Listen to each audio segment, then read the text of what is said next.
ఎటువంటి సర్జరీ లేకుండా sciatica, spondylitis, frozen shoulder కి కేవలం 45 నిమిషాలలో నొప్పి లేని అత్యాధునిక చికిత్స ప్రాణ పెయిన్ క్లినిక్. బీసీలకు రాజకీయాల్లో, విద్య, ఉద్యోగాల్లో 42% రిజర్వేషన్ ఇవ్వాలని బిల్లు తెచ్చామన్నారు సీఎం రేవంత్ రెడ్డి. ఈ బిల్లును పార్లమెంట్లో ప్రవేశపెట్టి ఆమోదం పొందేలా కేంద్రంపై ఒత్తిడి తేవాలన్నారు. దీన్ని సాధించే వరకు విశ్రమించమని చెప్పారు రేవంత్ రెడ్డి. కామారెడ్డి డిక్లరేషన్ కు కట్టుబడి ఉన్నామన్నారు.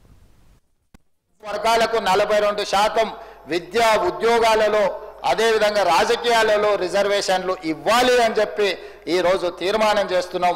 ఆ తీర్మానాన్ని ఈ రోజు ఈ బిల్లు ఈ రోజు సభలో ప్రవేశపెట్టిన ఇది తీర్మానం కాదు అధ్యక్ష, ఇది బిల్లు, చట్టబద్ధత కల్పిస్తున్నాం.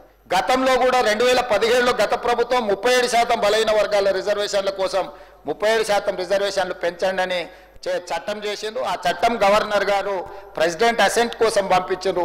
అది అక్కడ పెండింగ్ ఉన్నప్పుడు ఇంకొక చట్టాన్ని మనం చేసినప్పుడు కొంత న్యాయపరమైన చిక్కులు ఉంటాయి కాబట్టి వాటిని ఉపసంహరించుకొని కొత్త ప్రతిపాదన మనం తీసుకొచ్చినాం. ఈ ప్రతిపాదన ప్రకారం మనం రిజర్వేషన్లు పెంచుకోవాలి.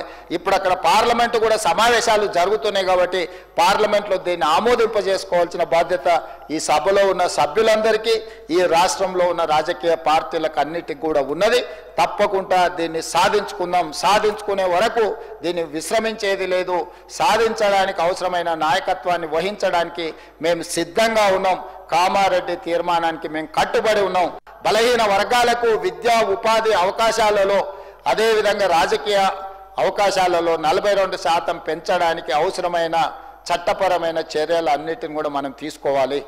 దీనికి సంబంధించి మనం ఎవరము ఒకరు విభేదించుకోవాల్సిన అవసరం లేదు. ఇందులో ఒకరినొకరు విమర్శించుకోవాల్సిన అవసరం లేదు. మనందరి అభిప్రాయం ఒకటే అయినప్పుడు, మనందరం ఇందులో అనుకూలంగా ఉన్నప్పుడు ఈరోజు ఇంకా ఇది సాధించుకోక ఎందుకు అవుతుంది అధ్యక్ష?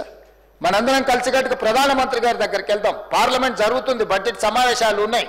మనం వీలైనంత తొందరగా మిత్రులు పాయల శంకర్ గారిని, మహేశ్వర్ రెడ్డి గారిని, అదేవిధంగా కేంద్ర మంత్రి కిషన్ రెడ్డి గారిని, బండి సంజయ్ గారికి కూడా నేను విజ్ఞప్తి చేస్తున్నా. నరేంద్ర మోడీ గారి అపాయింట్మెంట్ ఇప్పించండి. ఎంబడే నేను చీఫ్ సెక్రటరీ గారికి, అధికారులకు కూడా నేను ఆదేశాలు ఇస్తున్నా. ప్రధానమంత్రి గారి అపాయింట్మెంట్కు లేఖ పెట్టండి.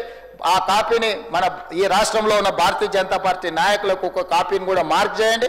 తక్షణమే మనం ప్రధానమంత్రి గారిని కలిసి చట్టసభలలో బలహీన వర్గాల యొక్క రిజర్వేషన్లను మార్పులు చేయడానికి, పెంచడానికి, అవసరమైన సవరణలు చేయడానికి వారిని ముందుకు నాయకత్వం వహించాల్సిందిగా, మోడీ గారి దగ్గరికి తీసుకువెళ్లాల్సిందిగా నేను వారికి విజ్ఞప్తి